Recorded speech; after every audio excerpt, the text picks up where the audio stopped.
What do you do when your marriage is so disconnected, but you want to reconnect, but you don't know how to reconnect?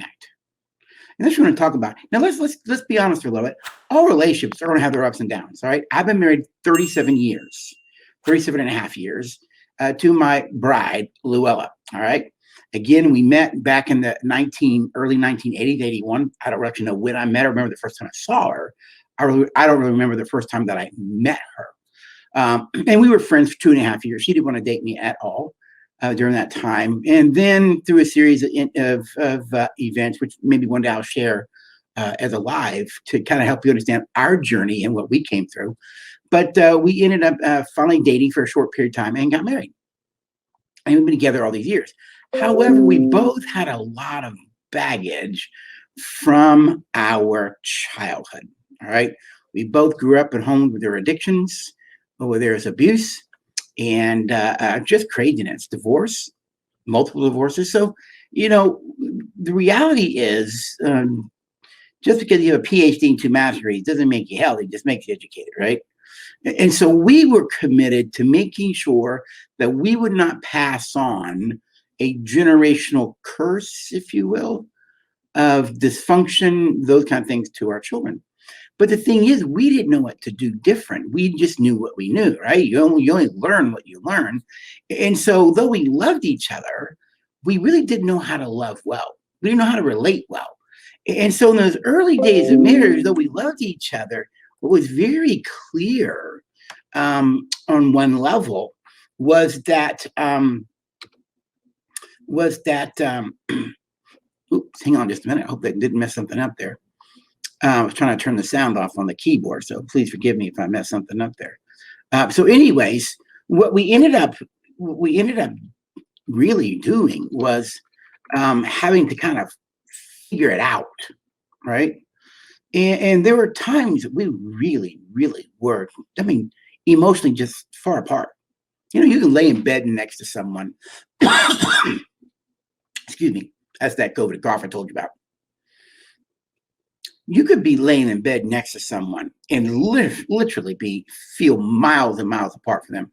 In our work, we call that the lack of us. We believe in our work, in our world, that the most important part of a marriage is not the husband, it's not the wife. It's the third part of the marriage. Third part wins, you both win. Third part lose, you both lose. And we're actually talking about the idea of us. Us wins, you both win. Us lose, you both lose. But when you have us in your marriage, because you can feel its presence and you can feel its absence. And when you feel the absence of an us, you move into a sense of aloneness, disconnection. And some couples stay in disconnection for years. For years.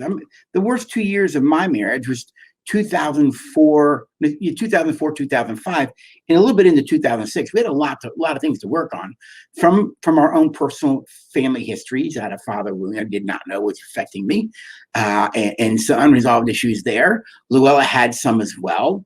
There was some hyper-religiosity on her part that affected us. There's a lot of different things, but we were committed to building the reconnection. All right, we did love each other. I remember one time I just felt so distant and disconnected from her. And she came and she sat down next to me and she put her hand on my knee and she says, I just want you to know I do love you, but I don't like you. Now, I'll tell you something. At that point in time, I wasn't real likable. I had a lot of anger, a lot of hurt. It was leaking out of me, what we call fighting with ill will. And so, I had a lot of woundedness was coming out. That's what we always say to people. If you don't heal your wounded heart, then you understand your wounded heart will transfer itself onto other people. You'll hurt other people on the way. But we were committed to us. And now I'm 59 years old. At 37 years of marriage, us is stronger. I did a Facebook live or a live on Facebook and YouTube and Instagram. I think it was about a week and a half ago. We all had COVID together. Me, my wife, my son and daughter-in-law. We all had it together. But you want to know something was powerful? Because us was so strong, we weathered that time to where now I'm about a week and a half away from having COVID really bad, and I'm back to work. You know what I've come to realize? because us was so strong going into it, it deepened because of it.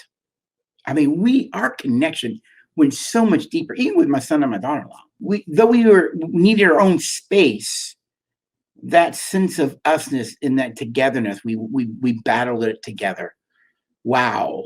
It gave me a greater appreciation for her, for my son, my daughter-in-law, for my usness with my marriage. You see, every relationship is going to go through periods of disconnection. That's normal. That's just life. It's what you do. It's what you do in the disconnections. They'll either continue to disconnect you and move you into an aloneness. And remember, it's not good that you should be alone. Or you can learn what to do different. That's what we do in Relate Well. We actually teach people the skills and tools, how to bond, how to connect, how to emotionally regulate the lower order animal brain, and how does the brain work in terms of attachment. There's 10 core relational needs that must be met.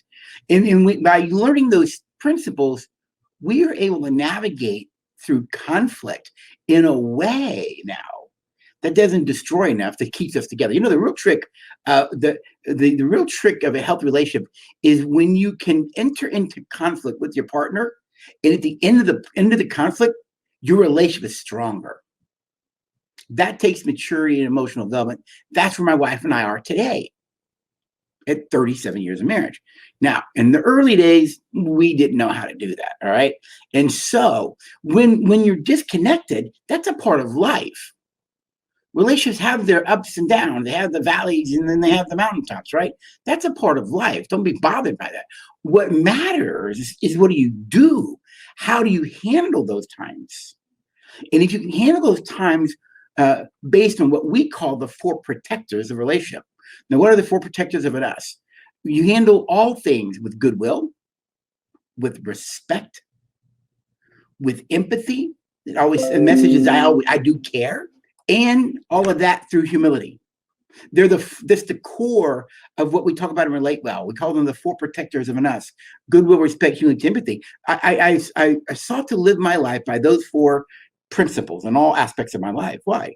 Because I knew that if I treat people with goodwill, respect, humility, and empathy, I knew I was being loving.